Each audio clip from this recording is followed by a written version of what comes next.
ओम नमः शिवाय। ओम श्री शाम्ब शिवाय नमः। दोस्तों नमस्कार, हमारा नाम योगेश शुक्ला है और आप इस समय इस पर संदेश देख रहे हैं। दोस्तों, शिव पुराण कहने या सुनने के पहले जो शिव पुराण की पुस्तकें होती हैं उनको शिव रूप में उनका पूजन करना चाहिए।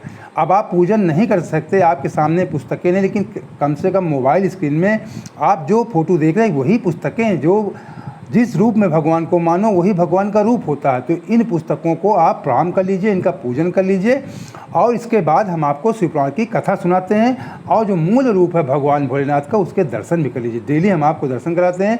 ये भगवान भोलेनाथ का मूल रूप है। जो पहली बार देखो मैं बता दें, भगवान भोलेनाथ गौरांग थे, उनके 5 सिर थे। ये शिव पुराण में लिखा हुआ है, ये शिव पुराण की ही फोटो है। उनके 5 सिर थे, प्रत्येक सिर में उनके त्रिनेत्र थे, 3-3 आँखें थे। उनके जो आभूषणों से वो लदे हुए थे। ये फोटो उनके बारात की फोटो है। तो चलिए शिव पुराण शुरू करते हैं। विद्येश्वर संहिता का ये तीसरा अध्याय है। दूसरा अध्याय हमने आपको कल सुनाया था, जिसमें प्रयागराज में तमाम ऋषिगण जो यज्ञ के लिए वहाँ एकत्र हुए हैं वो सब सूत जी से शिव पुराण की महिमा के बारे में सुन रहे हैं। तो व्यास जी बोल रहे हैं, क्योंकि सूत जी व्यास जी के शिष्य थे। अब पुराणों को व्यास जी ने ही लिखा है, वेद पुराणों को, तो इसलिए बीच बीच में उल्लेख आता है व्यास जी ने। अब व्यास जी तो बता ही रहे हैं पूरा पुराण के बारे में, लेकिन व्यास जी बता रहे हैं कि सूत जी ने कब क्या कहा, शौनक जी ने क्या कहा, ऋषिगणों ने क्या कहा, तो उन सब के बारे में उल्लेख आता है। तो अथ तृतीयो अध्याय साध्य साधन आदि का विचार। आज जो मतलब कथा है साध्य साधन आदि का विचार। व्यास जी बोले, व्यास जी क्या कह रहे हैं? व्यास जी बोले, सूत जी का यह वचन सुनकर वे सब महर्षि बोले, अब आप हमें वेदांत के सार स्वरूप अद्भुत शिव पुराण को सुनाइए। मुनियों का यह वचन सुनकर अतिशय प्रसन्न हो वे सूत जी शंकर जी का स्मरण करते हुए उन श्रेष्ठ मुनियों से कहने लगे। सूत जी बोले, आप सूत जी क्या कह रहे हैं? ये तो व्यास जी बताए कि क्या क्या मुनिगण कहे, सूत जी क्या कहे। अब सूत जी क्या कह रहे हैं उसको सुन लीजिए। सूत जी बोले, आप सब महर्षिगण रोग शोक से रहित कल्याणमय भगवान शिव का स्मरण करके वेद के सार तत्व से प्रकट पुराण प्रवर शिव पुराण को सुनिए, जिसमें भक्ति ज्ञान वैराग्य इन तीनों का प्रीतिपूर्वक ज्ञान किया गया है।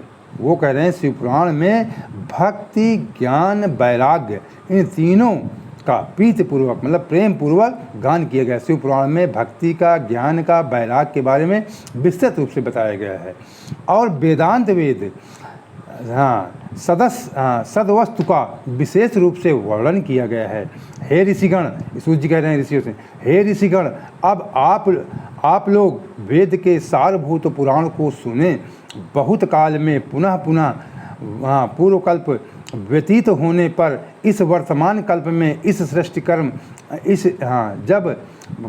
वर्तमान कल्प में जब सृष्टि कर्म आरंभ हुआ था, उन दिनों 6 कुलों के महर्षि परस्पर वाद विवाद करते हुए 6 कुलों के 6 अलग अलग गोत्रों के, जिन्हें आप लोग आज हम ब्राह्मण समाज में गोत्र कहा जाता है, तो अलग गोत्र समझ लीजिए।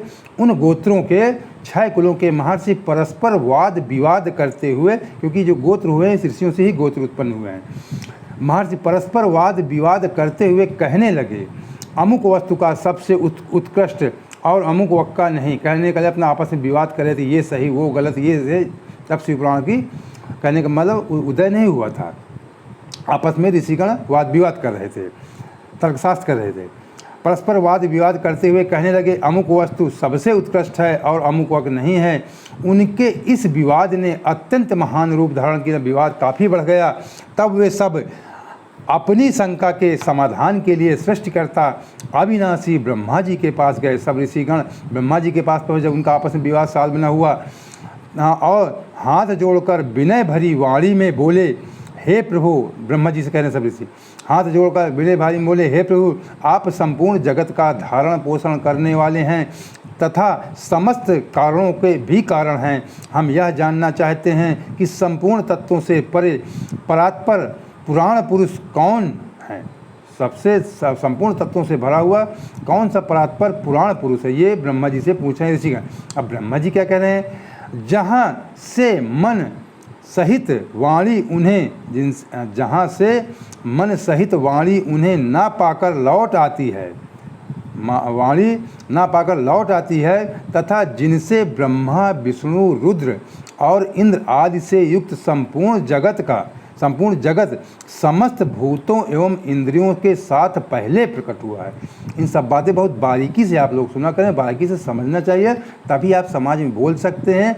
जो आजकल के व्हाट्सएप यूनिवर्सिटी के तमाम छात्र घूम रहे हैं, इधर उधर की बातें करते हैं, उनसे आप बात तभी कर पाएंगे, क्योंकि वो धर्म में भेद कर रहे हैं। धर्म सभी हैं, सभी धर्म के लोग डायरेक्ट इनडायरेक्ट, कहने का मतलब कि शिव को ही पूजते हैं।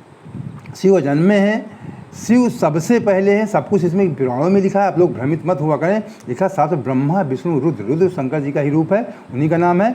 लेकिन सब कुछ सबको मिला करके कहने का मतलब ब्रह्मा विष्णु रुद्र और इंद्र आदि से युक्त, मतलब उनसे सबसे संपूर्ण जगत समस्त भूतों एवं इंद्रियों के साथ पहले प्रकट हुआ। जो सबसे पहले प्रकट हुआ इस धरती पर, वही ये देव हैं, वही ये देव महादेव सर्वज्ञ एवं संपूर्ण जगत के स्वामी हैं।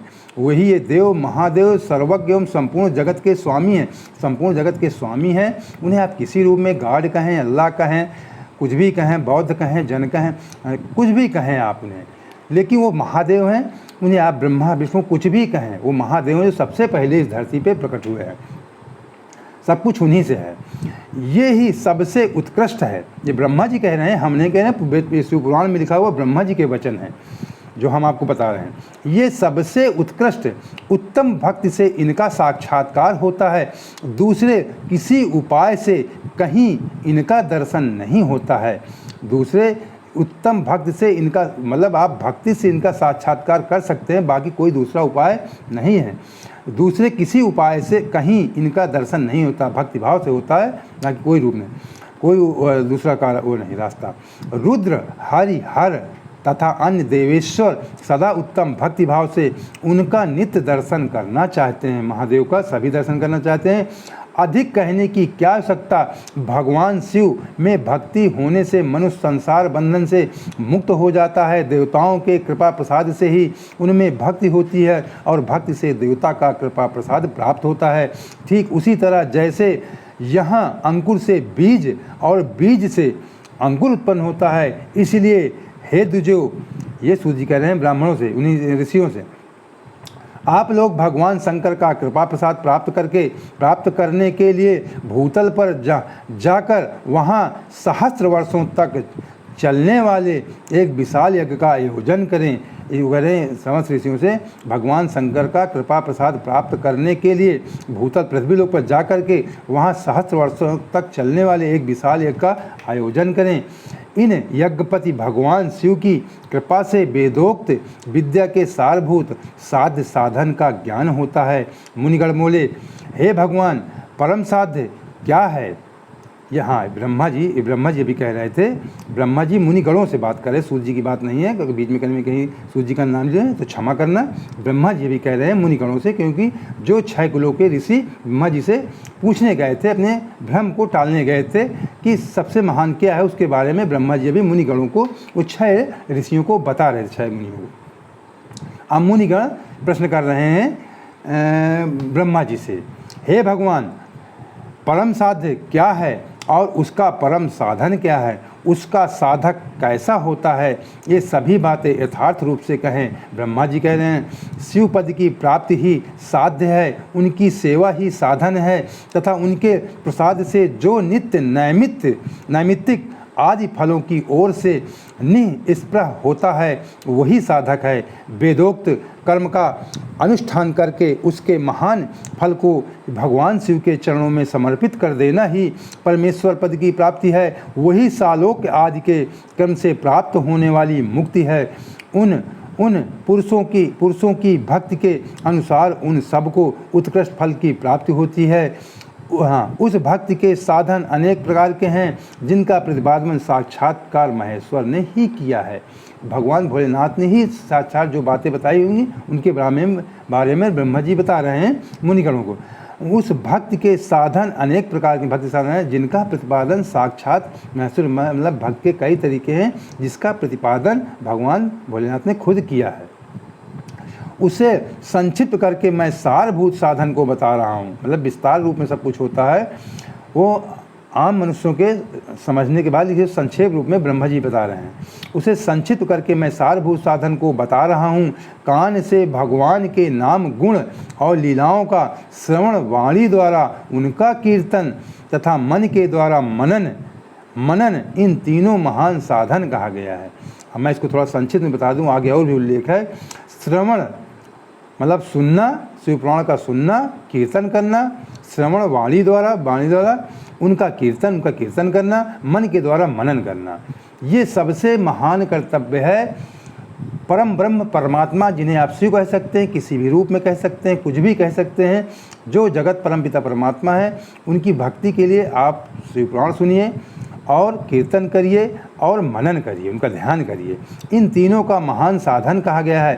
तात्पर्य यह है कि महेश्वर का श्रवण, कीर्तन, मनन करना चाहिए। यह श्रुति का वाक्य हम सब के लिए प्राणभूत है।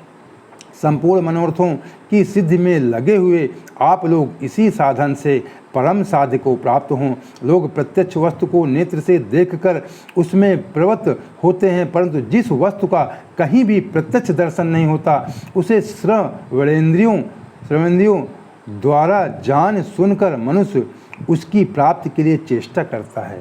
बहुत समझने की बहुत बारीक बात है। जो आप लोग देखते हैं उसी को सब कुछ मान लेते हैं। आप सब भी उसमें, हम भी शामिल हैं। जो लोग प्रत्यक्ष वस्तु को नेत्र से देखते हैं वो कहते हैं यही सही है, परंतु जिस वस्तु का कहीं भी प्रत्यक्ष दर्शन नहीं होता, वही तो भगवान है, वही तो भगवान भोलेनाथ हैं। उनको आप अल्लाह कहें, गाड कहें, बौद्ध कहें, जैन कहें, कुछ भी कहें, वो भगवान शिव हैं, जो हर रूप में, किसी नाम कोई भी आप ले सकते हैं।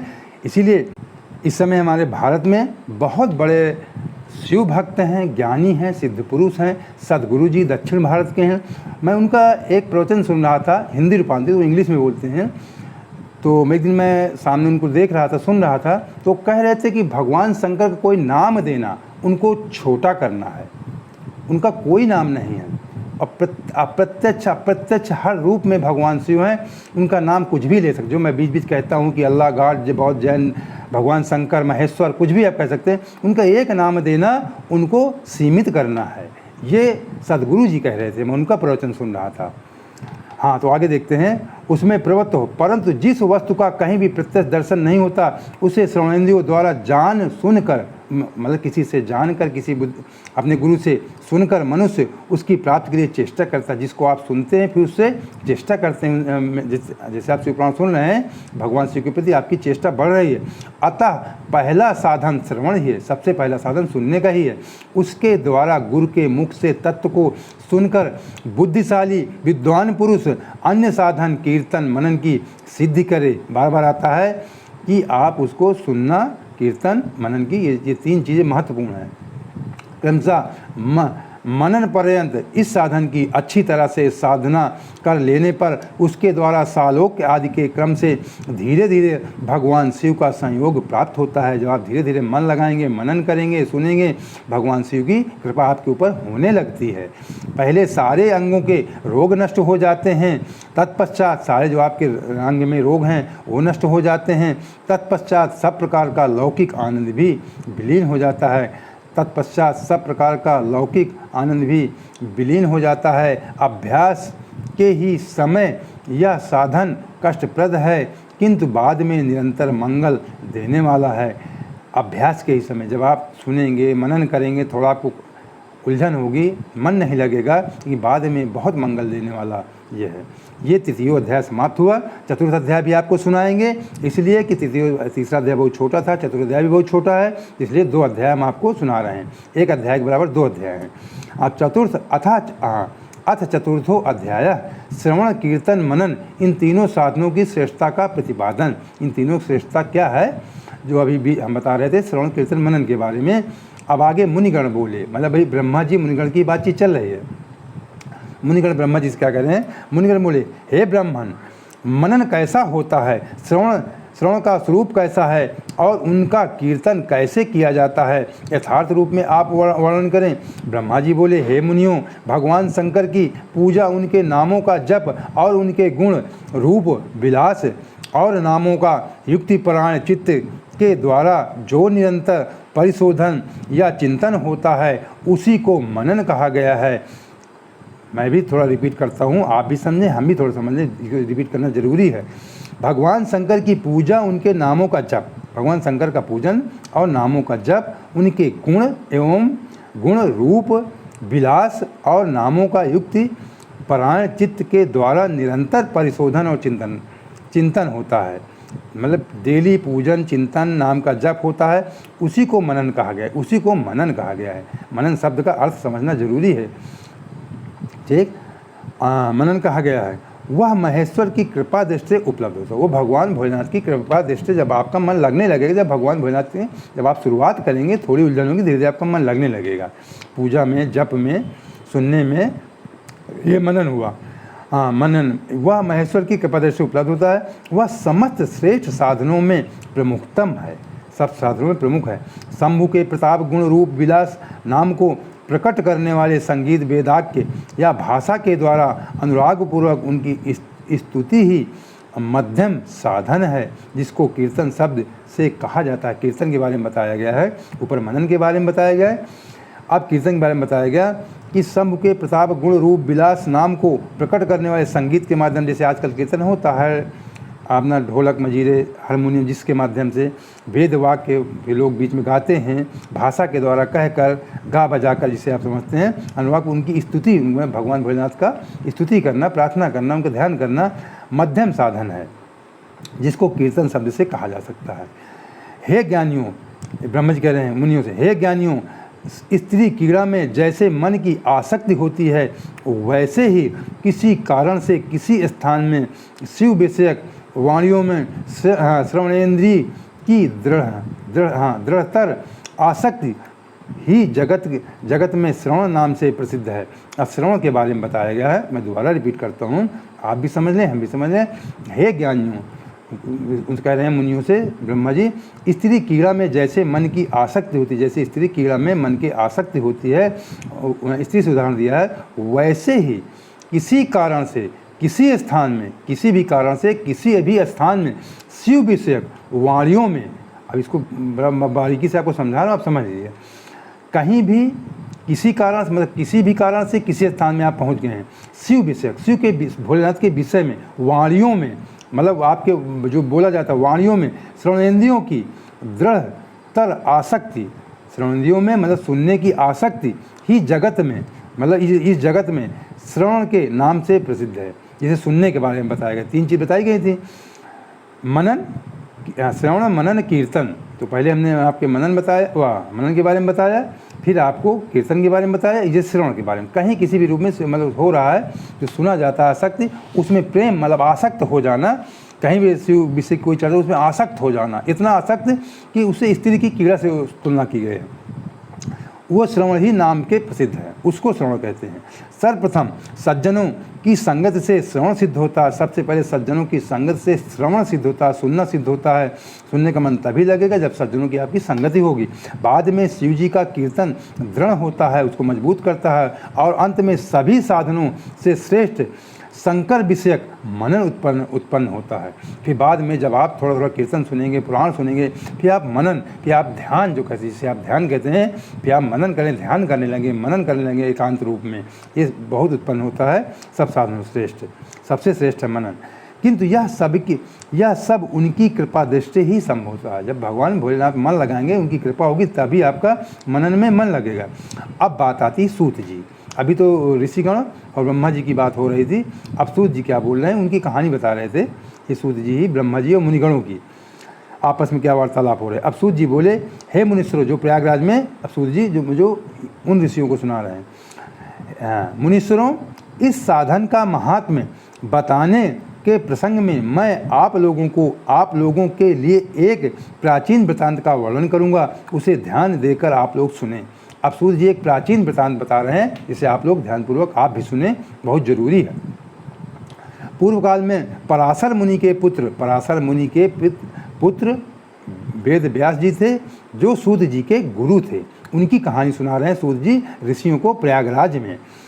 पूर्व काल में पराशर मुनि के पुत्र और मेरे गुरु पराशर मुनि के पुत्र और सूत जी के गुरु व्यास देव जी सरस्वती नदी के सुंदर तट पर तपस्या कर रहे थे। एक दिन सूर्य तुल्य तेजस्वी विमान से यात्रा करते हुए वहाँ भगवान सनत कुमार ब्रह्मा जी के पुत्र थे, भगवान सनत कुमार अकस्मात वहाँ आ पहुँचे।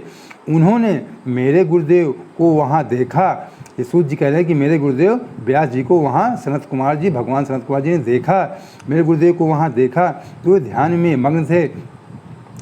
उससे जगने पर, जब ध्यान से जगने पर उन्होंने ब्रह्मा के पुत्र सनत कुमार जी को अपने सामने उपस्थित देखा। वे बड़े वेग से उठे, तेजी से उठे व्यास जी, और उनके चरणों में प्रणाम करके मुनि ने उन्हें अर्घ्य प्रदान करके देवताओं के बैठने योग्य आसन भी अर्पित किया। मतलब देवताओं के हिसाब से उन्हें प्रणाम पूजा किया और बैठने का स्थान दिया। तब प्रसन्न हुए भगवान सनत कुमार प्रसन्न हो गए। सनत कुमार विनीत भाव से खड़े हुए व्यास जी से गंभीर वाणी में कहने लगे। सनत कुमार क्या कह रहे हैं? ये व्यास जी से कह रहे हैं, सनत कुमार जी ब्रह्मा जी के पुत्र हैं। हे मुने, आप सत्य सनातन भगवान शंकर का हृदय से ध्यान कीजिए। देखिए ब्रह्मा जी के पुत्र भी कह रहे हैं सत्य सनातन। मैं फिर थोड़ा से, आप भूल गए हो या पहली बार है, सत्य सनातन। सनातन का अर्थ होता है जिसका कोई आदि अंत का पता न हो। बार बार सबसे पुराण में है सनातन। हमारे जो हिंदू धर्म को आप लोग सनातन, मेन जो नाम उसका सनातन संस्कृत है। धर्म तो बाद में धर्म नाम दिए गए, सनातन संस्कृत जिसमें एक जीने की सभ्यता को सिखाया जाता है।